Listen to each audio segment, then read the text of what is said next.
Hello students, मैं Manish sir MCC classes से आपके लिए लेकर के आया हूं पीएनएसटी और नीट का एक बहुत ही इंपॉर्टेंट टॉपिक जिससे कई क्वेश्चन हमारे पेपर में आ चुके हैं।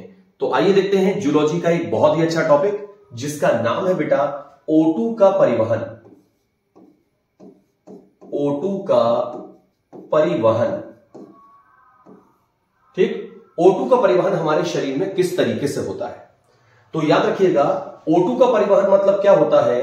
हमारे फेफड़े की जो कूपिकाएं होती हैं, हमारे फेफड़े में जो क्या होती हैं, कूपिकाएं, फेफड़े में जो कूपिकाएं होती हैं। अब ये फेफड़े में जो कूपिकाएं हैं ये क्या है भाई, तो क्या होता है कि हमारा जो फेफड़ा है ये फुग्गे जैसी रचना है। जब इसके अंदर हमारी श्वास नाल से विभाजित एक नलिका जिसको ब्रोंकस कहते हैं अंदर जाती है, तो बहुत सी पतली पतली वाहिनियों में ये टूट जाती है, बहुत सारी पतली पतली वाहिनियों में टूट जाती है और इनका अंतिम सिरा फूला हुआ हो जाता है, ठीक है ना, फूला हुआ होता है, जिसे हम किस नाम से जानते हैं बेटा, जिसको हम नाम से जानते हैं कूपिका, जिसको हम कहते हैं कूपिका। याद रखिएगा, इसको हम किस नाम से जानते हैं, कूपिका के नाम से जानते हैं, एल्वियोलाई के नाम से जानते हैं। और जब हम सांस लेते हैं ना बेटा, यहीं आकर के O2 क्या होती है, भर जाती है। ऐसी करोड़ों कूपिकाएं हमारे फेफड़े के अंदर पाई जाती है, ऐसे करोड़ों कूपिकाएं हमारे फेफड़े में पाई जाती हैं और यहीं से फेफड़े से ऑक्सीजन को हमारे शरीर के विभिन्न भागों में ले जाना होता है। उसके लिए हमारे इन फेफड़ों के ऊपर रक्त वाहिनियों का क्या पाया जाता है बेटा, जाल पाया जाता है, जहां से क्या बहता है, जहां से बहता है रक्त, जहां से क्या बहता है, रक्त बहता है। याद रखिएगा, ठीक है। अब ये जो रक्त है इसमें रहता है कौन, हीमोग्लोबिन, ठीक। तो ये जो ऑक्सीजन होती है ये विसरण के माध्यम से कहां पर पहुंच जाती है, ये जो ऑक्सीजन होती है ये विसरण के माध्यम से हम कहेंगे अपनी अधिक मात्रा से कम मात्रा की ओर जाती है रक्त में, और उसके बाद फिर क्या होता है, ये रक्त के हीमोग्लोबिन से जुड़ जाती है और हमारे शरीर के विभिन्न भागों में चली जाती है, ठीक है। तो आइए बात को आगे बढ़ाते हैं, बात को थोड़ा सा और आगे बढ़ाते हैं, ठीक। पहले इसे थोड़ा सा मिटा दें, ठीक है। अच्छा, तो अब हम चलते हैं कि फेफड़ों की कूपिकाओं में भरी हुई O2 को, फेफड़ों की कूपिकाओं में भरी हुई O2 को शरीर के विभिन्न भागों में ले जाने की जो प्रक्रिया है, ठीक है ना, शरीर के विभिन्न अंगों में पहुंचाना O2 को क्या कहलाता है, O2 का परिवहन कहलाता है। O2 का परिवहन बेटा दो तरीके से होता है। O2 का परिवहन दो तरीके से होता है, एक प्लाज्मा के रूप में, प्लाज्मा के रूप में O2 की केवल 7% मात्रा का परिवहन होता है। ऑक्सीजन जितनी हमारे रक्त में आती है उसमें से 7% प्लाज्मा में घुल जाती है और जैसे का तैसा शरीर के विभिन्न अंगों में चली जाती है, केवल 7%। और ऑक्सीजन का जो मेन परिवहन होता है वो होता है बेटा ऑक्सी हीमोग्लोबिन के रूप में, ऑक्सी हीमोग्लोबिन के रूप में। ऑक्सीजन का जो मेन परिवहन होता है ना वो ऑक्सी हीमोग्लोबिन के रूप में होता है, ठीक है ना, और जो कि होता है 97%, ठीक है ना। होता क्या है, हमारा जो रक्त है उस रक्त की जो आरबीसीएस है, उस रक्त की जो आरबीसीएस है, याद रखिएगा आरबीसीएस लाल रक्त कणिकाएं, ये जो लाल रक्त कणिकाएं होती इनमें पाया जाता है हीमोग्लोबिन नाम का एक वर्णक, हीमोग्लोबिन लौह प्रोटीन। हीमोग्लोबिन दो शब्दों से बना है, एक हीम और एक ग्लोबिन। हीम मतलब होता है लोहा, ग्लोबिन होती है प्रोटीन, तो ये होता है बेटा लौह प्रोटीन। क्या होता है, लौह प्रोटीन होता है, ठीक है। तो इस हीमोग्लोबिन के माध्यम से हम कहेंगे हमारे शरीर में ऑक्सीजन का परिवहन होता है, ठीक। अच्छा, हीमोग्लोबिन क्या करता है, तो हम कहेंगे हीमोग्लोबिन जो है ये हमारे शरीर में ऑक्सीजन को जोड़ करके पहले बनाता है HbO2, फिर क्या होता है HbO2, फिर से ऑक्सीजन को जोड़ करके क्या बनाता है HbO4, फिर क्या होता है HbO4 ऑक्सीजन को जोड़ करके क्या बनाता है HbO6, और इसी तरह से HbO6 जो होता है वो ऑक्सीजन को जोड़ करके क्या बनाता है HbO8, ठीक है ना। ये सारे बेटा कौन है, ऑक्सी हीमोग्लोबिन है, ये सब कौन है, ऑक्सी हीमोग्लोबिन है। तो हीमोग्लोबिन जो होता है, ठीक है ना, वो एक बैगनी रंग का वर्णक होता है, बैगनी रंग का। और जब ये ऑक्सीजन को अपने से कनेक्ट कर लेता है तो ये बनाता है लाल रंग का वर्णक जिसका नाम है ऑक्सीहीमोग्लोबिन, जिसका नाम है ऑक्सीहीमोग्लोबिन।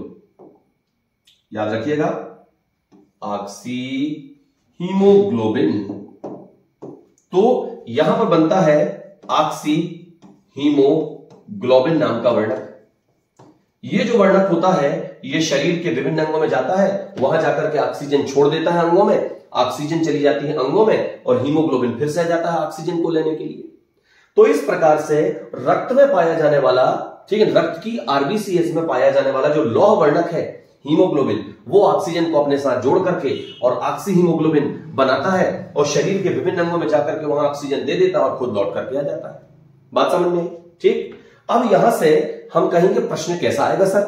तो इसका सबसे फेमस प्रश्न है कि ऑक्सीजन के परिवहन की मुख्य विधि क्या है? तो हम कहेंगे ऑक्सीजन के परिवहन की मुख्य विधि है ऑक्सीहीमोग्लोबिन के रूप में। दूसरा प्रश्न क्या आता है? दूसरा प्रश्न आता है कि हीमोग्लोबिन, एक हीमोग्लोबिन के माध्यम से कितने अणु ऑक्सीजन का परिवहन होता है? तो याद रखिएगा, हीमोग्लोबिन का एक अणु ऑक्सीजन के 4 अणुओं का परिवहन करता है। 4 अणुओं का याद रखना, हीमोग्लोबिन का एक अणु ऑक्सीजन के 4 अणुओं का क्या करता है? परिवहन करता है। सबसे ज्यादा आने वाला क्वेश्चन है, ठीक, सबसे ज्यादा आने वाला क्वेश्चन है। तो इस प्रकार से हीमोग्लोबिन एक बैंगनी वर्णक है, ठीक है ना, और जब ये ऑक्सीजन से जुड़ता है तो बनाता है ऑक्सीहीमोग्लोबिन, और ऑक्सीहीमोग्लोबिन बेटा एक लाल रंग का वर्णक है। कैसा वर्णक है? लाल रंग का वर्णक है। याद रखिएगा, मेरी बात समझ में आ गई होगी आपको। इसके अलावा थोड़ी सी और जानकारी मैं आपको देना चाहूंगा। पुरुष के शरीर में लगभग 12 से 16 ग्राम हीमोग्लोबिन होता है, जबकि यदि मैं बात करूं स्त्रियों की, तो स्त्रियों में 12 से 15 ग्राम हीमोग्लोबिन जो है वो पाया जाता है, ठीक है ना, प्रति 100 ml रक्त में। इस बात का भी ध्यान रखिएगा, प्रति 100 ml ब्लड की बात कर रहे हैं, उसमें पाया जाता है, प्रति 100 ml ब्लड में पाया जाता है, ठीक है। फिर इसके अलावा मैं बता दूं आपको कि 1 ग्राम जो हीमोग्लोबिन होता है वो 1.34 ml O2 का क्या करता है? परिवहन करता है। 1 ग्राम हीमोग्लोबिन जो होता है वो 1.34 ml O2 का परिवहन करता है। और याद रखिएगा 100 ml रक्त के माध्यम से, कितने? 100 ml रक्त के माध्यम से मैं आपको बता दूं कि 1.34 गुणा एवरेज 15, ठीक है ना, इन दोनों का औसत यदि आप निकालोगे एवरेज 15, तो लगभग हम कहेंगे 20 ml O2 का जो परिवहन है वो होता है। 19.8 आता है, लेकिन ऑप्शन में 20 आया था, आपके पेपर में आ चुका है ये कि 100 ml रक्त के माध्यम से, 100 ml रक्त के माध्यम से कितनी O2 का परिवहन होता है? तो 19.8 या 20 ml O2 का यहां से क्या होता है? परिवहन। इसके अलावा ये भी एक इंपॉर्टेंट टॉपिक है कि 1 ग्राम हीमोग्लोबिन जो है वो कितने ml O2 का परिवहन करता है? तो कहेंगे 1.34 ml O2 का परिवहन करता है। पुरुषों में हीमोग्लोबिन कितना होता है? 12 से 16 ग्राम, एवरेज 15 ले सकते हैं। स्त्रियों में कितना होता है? 12 से 15 ग्राम, एवरेज 14 ग्राम आप ले सकते हैं, ठीक है। तो ये भी एक इंपॉर्टेंट बात है, याद रखिएगा। हीमोग्लोबिन के बारे में थोड़ी सी चर्चा और हम करें तो एचबी के बारे में बात करें बेटा, यदि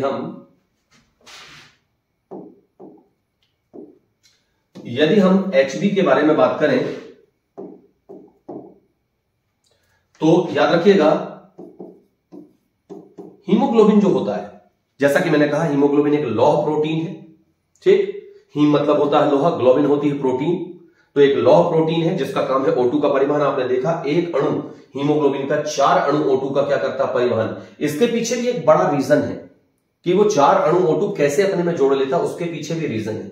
इस चीज को हम आपको बेसिक्स है हम अपने कोर्स में बता सकते हैं, जो कि आप हमारे ऐप में जाकर के देख सकते हैं। हमारे ऐप का नाम है बेटा, हमारे ऐप का नाम है एमसीसी क्लासेस। हमारे ऐप का नाम है एमसीसी क्लासेस। आप हमारे ऐप में जाकर के और हमारे पीएनएसटी के कोर्स को सर्च कर सकते हैं और उस कोर्स में जाकर के बेसिक से बेसिक जानकारी आप उठा सकते हैं हर टॉपिक की। हम पीएनएसटी का प्योर कोर्स अपने ऐप में प्रोवाइड कर रहे हैं। आप एमपी के कहीं से भी आते हो, किसी भी डिस्ट्रिक्ट से आते हो, आप हमारे कोर्स को ले सकते हैं और आप देख रहे हैं किस तरीके से पढ़ाया जाएगा। अब थोड़ी सी चर्चा हम हीमोग्लोबिन के के बारे में भी करने वाले हैं। ये तो अभी मैंने थोड़ा ऊपर से बताया है, लेकिन यदि इसको और बेसिक से बताऊंगा तो आपको और नॉलेज मिलेगा। लेकिन पीएनएसटी में जितना आता है उतना तो मैंने आपको बता दिया है। हीमोग्लोबिन के बारे में बात करूं मैं तो बेटा हीमोग्लोबिन में 4 पॉलीपेप्टाइड श्रृंखलाएं होगी। हीमोग्लोबिन में 4 पॉलीपेप्टाइड पेप्टाइड श्रृंखलाएं पाई जाती हैं, 4 पॉलीपेप्टाइड श्रृंखलाएं पाई जाती हैं। इन 4 पॉलीपेप्टाइड श्रृंखलाओं में याद रखिएगा, 4 पॉलीपेप्टाइड श्रृंखलाओं में 2 होती हैं अल्फा श्रृंखलाएं और 2 होती हैं बेटा बीटा श्रृंखलाएं। 2 कौन सी होती हैं? अल्फा। 2 कौन सी होती हैं? बीटा। ये श्रृंखलाएं होती हैं। अल्फा श्रृंखला में 141 एमिनो एसिड पाए जाते हैं एक अल्फा श्रृंखला में, और एक बीटा श्रृंखला में 146 एमिनो एसिड पाए जाते हैं। ठीक है, तो इस तरह से 4 पॉलीपेप्टाइड श्रृंखलाएं होती हैं, 2 अल्फा 2 बीटा। एक अल्फा में 141 एमिनो एसिड होते हैं, 2 और एक बीटा में 146 एमिनो एसिड होते हैं। इस तरह से 4 ये श्रृंखलाएं होती हैं, और हीमोग्लोबिन इन श्रृंखलाओं के कारण से एक उच्च अणु भार वाला अणु बन जाता है, जिसका भार लगभग 64,450 के आसपास होता है, 64,450 के आसपास। ठीक, यदि हीमोग्लोबिन की ये श्रृंखलाएं टूट जाएं, यदि ये दोनों श्रृंखलाएं टूट जाएं, तो एक बहुत ही खतरनाक रोग होता है जिसका नाम है थैलेसीमिया, जो कि हमारी मृत्यु का भी कारण बन सकता है। थैलेसीमिया याद रखिएगा, ये हमारी मृत्यु का भी कारण बन सकता है। राइट, तो इसीलिए हम यहां पर मतलब क्या कहना चाहिए, सॉरी, इसलिए हमें क्या करना चाहिए, अपने बॉडी को मेंटेन रखना चाहिए। हीमोग्लोबिन का स्तर हमारे शरीर में अच्छा रहना चाहिए। यदि एक तरफ से टूट रहा है तो दूसरे तरफ से बनना भी चाहिए। उसके लिए हमें क्या करना चाहिए, हरी पत्तेदार सब्जियों का सेवन करना चाहिए। उससे हीमोग्लोबिन हमारी बॉडी में पर्याप्त जाता है। सबसे ज्यादा यदि हम कहें हीमोग्लोबिन हमारे शरीर में बन सकता है तो वो हरे जो पालक होते हैं उनके पत्तों से बनता है, याद रखिएगा।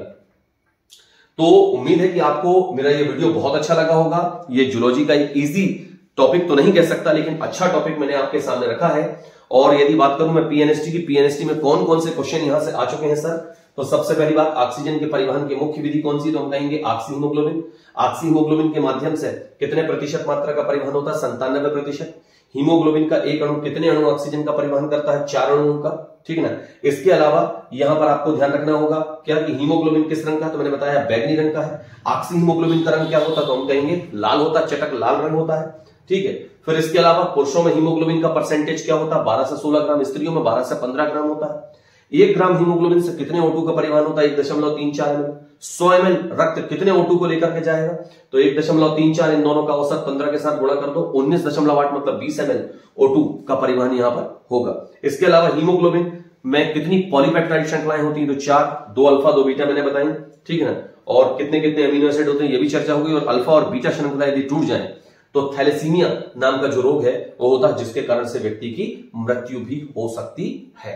ठीक, तो यदि आप इस टाइप के टॉपिक बेसिक से सीखना चाहते हैं, याद रखिएगा हम बहुत ही शानदार आपको बॉटनी, बहुत शानदार आपको जूलॉजी, बहुत ही शानदार केमिस्ट्री, फिजिक्स और लाजवाब इंग्लिश प्रोवाइड कराएंगे हमारे ऐप के माध्यम से। हमारे इस ऐप को आप गूगल प्ले स्टोर से डाउनलोड कर लीजिए और उसके बाद हमारे कोर्स को आप देखिए, डेमो लीजिए, डेमो तो यही है।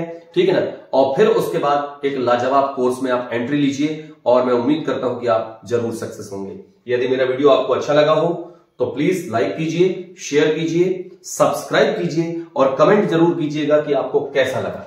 ठीक, मिलते हैं नेक्स्ट वीडियो में। Thank you.